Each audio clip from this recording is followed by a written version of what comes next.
तो नमस्कार दोस्तों, एक बार फिर से आप लोगों के बीच एक बहुत ज़्यादा धमाके वाला गाना नाम बताने जा रहा हूं। जी हाँ दोस्तों, वीडियो को अंत तक देखिए और वीडियो को अंत तक बने रहे। जी हाँ दोस्तों, अब बात करते हैं बिना देर के हुए अपने देसी स्टार समर सिंह का एक और बवाल गाना जो कि ट्रेंडिंग में चल रहा है इस समय, उसी पर लेकर आ रहे हैं। जी हाँ दोस्तों, आप लोगों को ये गाना देसी स्टार समर सिंह और शिल्पी राज के आवाज़ में सुनने को मिलने जा रहा है।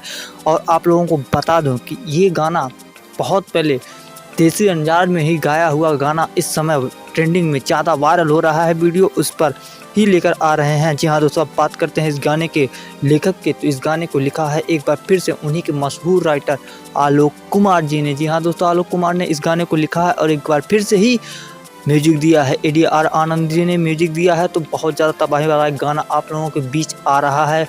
और आप लोगों को ये भी बता दूं कि इस गाने का बोल रखा है ए राजा हमके बनारस घुमा जा। जी हाँ दोस्तों, जैसा कि आप लोग पूरा क्लियर हो गए होंगे कि ये गाना बिल्कुल तबाही मचाने वाला आ रहा है आप लोगों के बीच। और आप लोगों को बता दूं कि इसका फर्स्ट लुक जारी कर दिया गया है जो कि बहुत ज़्यादा आकर्षित है। और अब बिना देर करते हैं आप लोगों को बता दो कि इस गाने को आप लोग कब और कहां देख पाएंगे। जी हाँ दोस्तों, उससे पहले छोटी सी एक रिक्वेस्ट है हमारी, अगर आप समर सिंह के फ़ैन हैं और उनके हर एक लेटेस्ट न्यूज़ पाना चाहते हैं तो हमारे चैनल से जुड़ जाएं। इसके लिए जुड़ना कुछ नहीं करना है, आप लोगों को हमारे चैनल को सब्सक्राइब करना है। जी हाँ दोस्तों, अब बात करते हैं इस गाने के रिलीजिंग डेट के बारे में। जी हाँ दोस्तों, ये गाने का रिलीजिंग डेट आप लोगों को रख दिया गया कल सुबह आप लोग इस गाने को देख पाएंगे और सुन पाएंगे सीधे समर सिंह ऑफिशियल चैनल पर। तो अगर Samar Singh official channel subscribe कर रखे हैं तो ठीक है, नहीं कर रखे हैं तो हमने मेंशन कर दिया। मिलते हैं नेक्स्ट न्यूज़ में धमाके के साथ।